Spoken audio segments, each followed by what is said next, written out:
Hello, guys. It's another exciting edition of the YOBO series. If this is your first time on Yellow Digital Hub, the YOBO series is the acronym for Your Own Business Online, where we invite successful business owners to tell us to share we can build successful businesses online. And today I'm very excited to welcome Mr. Mobility. I personally call him the grandfather of blogging in Nigeria. You may be asking me why. Well, he's been blogging actively for more than 17 years. Salute. So today, Mr. Mobility, welcome to Yellow Digital Hub and to the Thank you for having me, Alamide.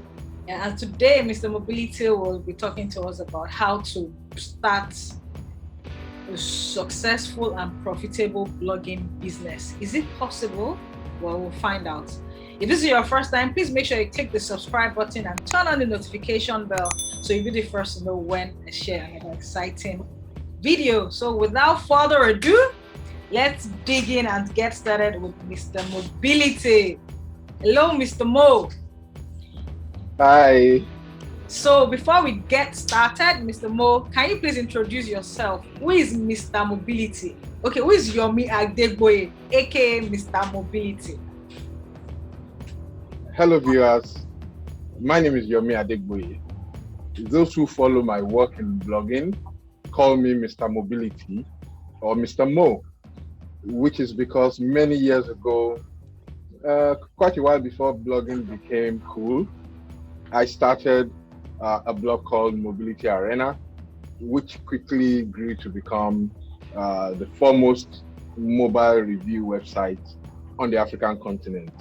And of course, people just began to call me Mr. Mobility, and it stuck. So here I am today, wearing that name. Oh, nice, amazing. You know, I don't even, sometimes I forget your name. I just say Mr. Mo, Daddy Mo, Grandpa Mo. And you know, that has been on and for so many people. Thank you for that. And it takes me to the next question because, you know, many of our decisions are made because we want to make money. Money is a very, very key factor in whatever we want to do. So I want to ask you now, did you start out blogging to make money? Number one, and what has helped you stay active for 17 years? It is not beans. I run a YouTube channel. I know that I get tired. I was just telling you before we got started that it's really difficult to stay consistent. So did you start out to make money, and how have you been able to be consistent for 17 years? Okay, as at the time that I started Mobility Arena, I started it as a blog, as a hobby. I had interest in mobile phones. I was here when GSM technology was introduced in Nigeria. And I mean, I saw an opportunity to share information because I knew quite a bit about devices and the technologies.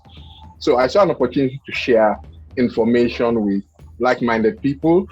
And so I started the blog and began to put out that information out there. It was strictly a hobby. At that time, I was running a web hosting business. We provided domain name registration, web hosting, website design, etc. to clients across the country. And I just thought, oh, I'm just going to keep doing this mobile blogging thing as a hobby. But at some point in time, it dawned on me that this was what I really wanted to do with my life.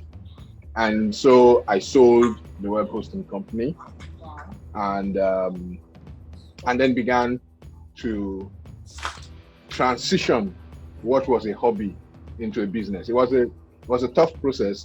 I mean, you have been doing things for free, and then when you are contacted, you now say there's a fee for this, there's a fee for that. There was a lot of resistance to that transition. It's different from when you start something as a business from the word go, and people know you're here to make money. They were already paying for it. But in this case, the brands that had been associating with Mobility Arena back then were all used to me just doing things for them for free. And now I was saying, for this one, there's a fee, for that one, there's a fee.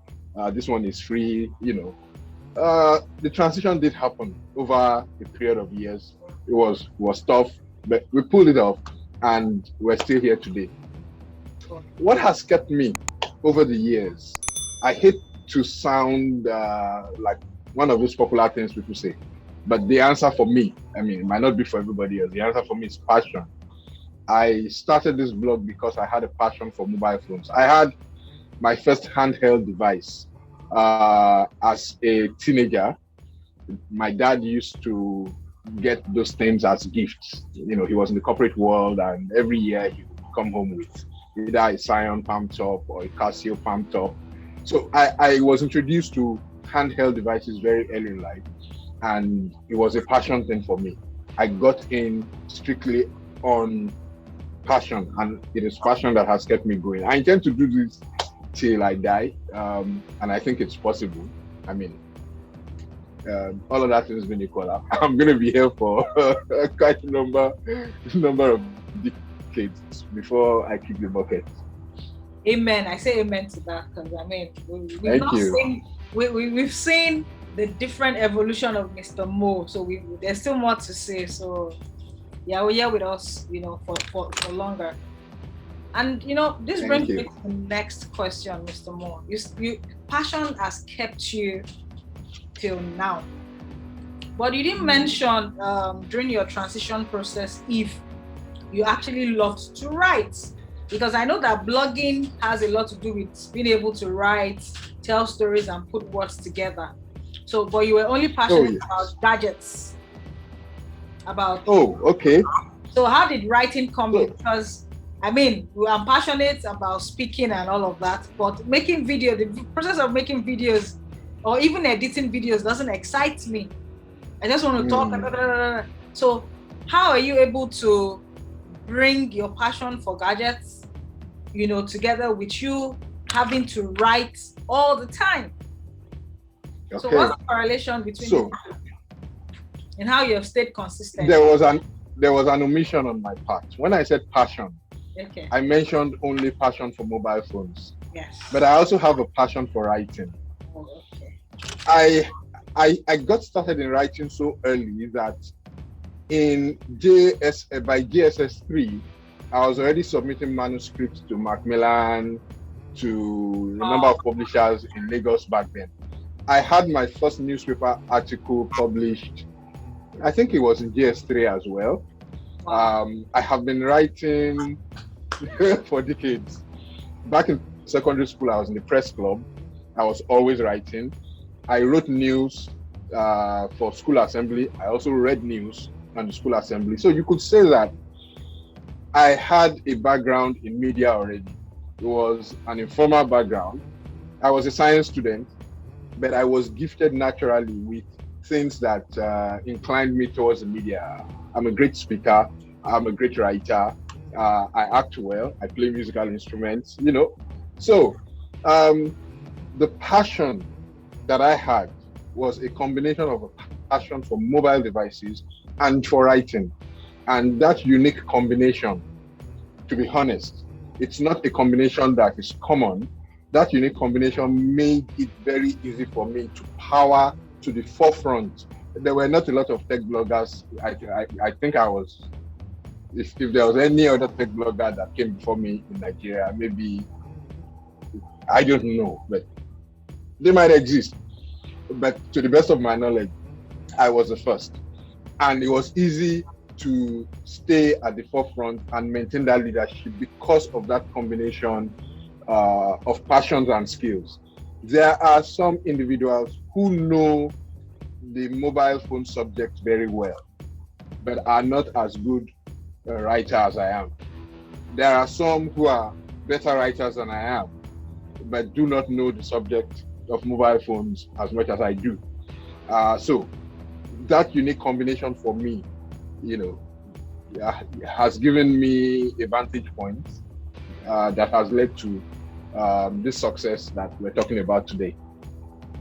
That's amazing. And it's really amazing. And I think it brings me to the next question. You talked about passion for writing, passion for gadgets and all of that. And you also mentioned that not everyone it's not common for everyone.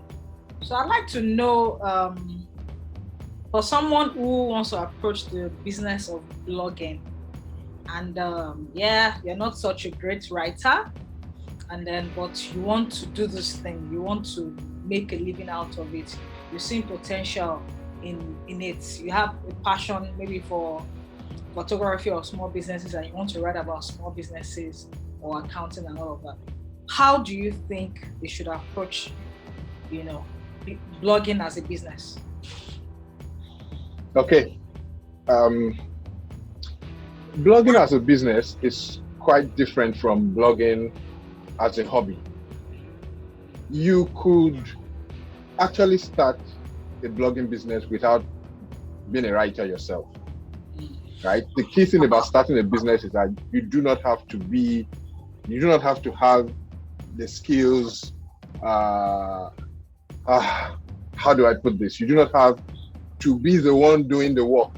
Yes. You, as an entrepreneur, can coordinate. So hire those who have the knowledge of writing and the subject matter that you're focusing on. For example, if you're starting a legal blog, you're going to need to hire writers who understand the field of law, right? You might not even know anything about writing or about law, but do the hiring, create the vision, draw up the strategy and the plan, and get them to do their job. And in a little while, you will have a thriving blogging business. For example, you have, I'm not sure if it's appropriate to mention names of companies and businesses here, but think of the average successful company that you know. The managing director of the company, if it's a software development company, for example, does not have to be a software developer, or does not have to be someone who is involved in software development every day. He might understand a little bit of it. He should, of course, understand a little bit of it, but he doesn't have to be the one to do the development every day. He doesn't have to be the one to write the code every day. But he comes up with a vision. He manages the resources, human, financial, other resources required to get the job done, and he gets it done. Someone starts a school. They do not have to teach on a day-to-day basis in order for the school to succeed, but they do have to hire teachers who are competent, who know what they are doing, and then they set the vision and tone for the school's operations, and supervise their staff and make sure that things work. That is very key. That's the first thing I need to point out. Because I started blogging as a hobby, I was the one doing the blogging, doing the content creation, writing whatever it takes, it took to get the job done. It was a hobby for me. But if you want to start it as a business, you do not have to be the person who does the job, right? All you need to do is have the resources to hire people to get the job. You set the tone, create the strategy, create the plan, and then do a good job of supervising and marketing and all the other things that business requires. One of the other things I'm going to mention, you're going to have to answer all the questions that normal businesses answer. For example, who are my target audience, right? Yes. If you're writing if you're creating a legal blog, who are your target audience? It's not as simple as it may seem. For example, you may want to target law professionals. How you approach it will be different from how you target laymen who want to understand a little bit of law. For example, if you want your legal blog to target small businesses, right, who need to know what are the legal implications of this kind of business that I am going into, what are the legal implications, what are the things required by law for me to do if I want to set up this kind of business. Your content will be different from if your legal blog were targeting legal professionals, right? You will have to break things down for the non-legal people in a way they would understand. If you were targeting legal professionals, you will be more in-depth, more technical with your content, right? You will address things with the kind of language that legal professionals use, because you are addressing professionals. They expect you to use certain terms. Those terms, if you use them in explaining things to business people who just want to know what they should do in order to stay on the good side of the law, will be inappropriate. It's the same thing with the tech sector. There were quite a number of tech blogs that started around the same time that mine started.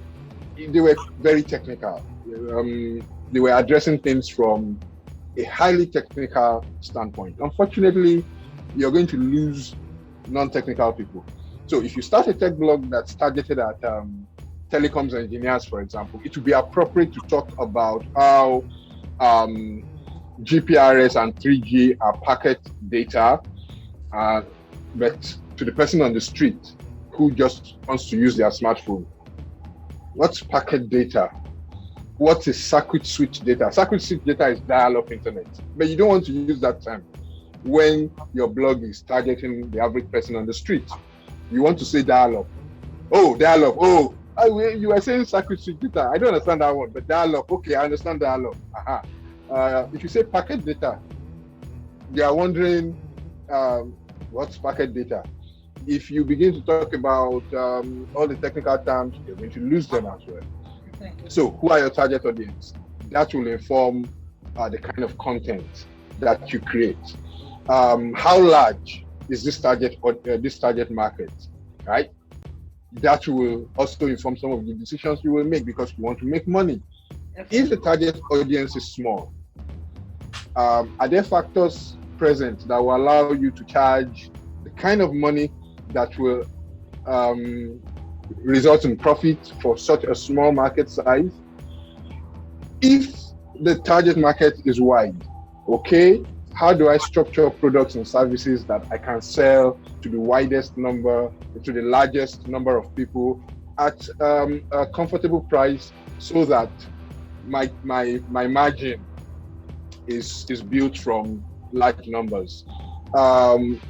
You have to answer, how will I make money from this?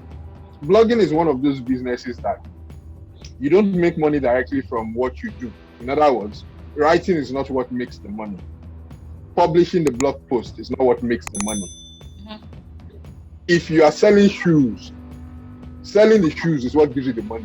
Definitely. If you're selling the internet is what makes you money. But in blogging, what you're doing is not what makes you the money. You are going to have to figure out, okay, after I have written this fantastic blog posts, mm-hmm. how do I make the money? Do I put adverts on my blog? Do I offer sponsored posts? Do I put my blog posts behind a paywall and ask readers to subscribe?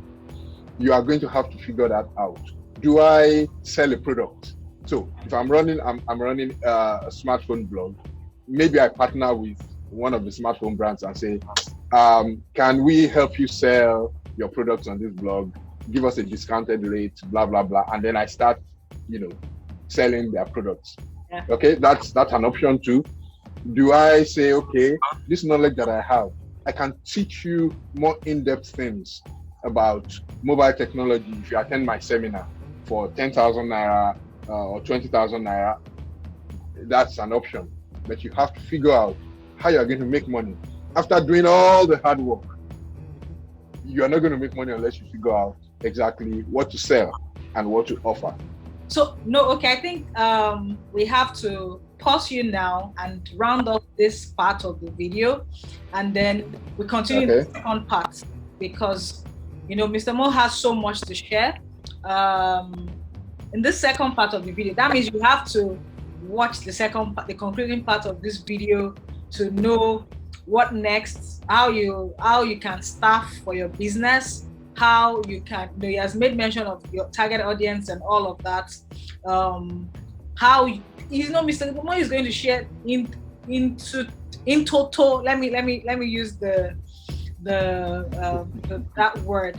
He's going to share in-depth tips on how you can make your blog profitable.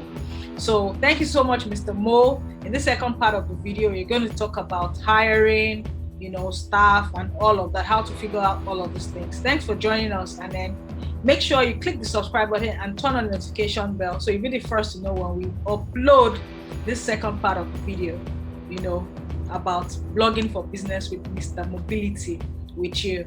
So thank you, Mr. Mo. See you on the second part. Thank you. Lovely.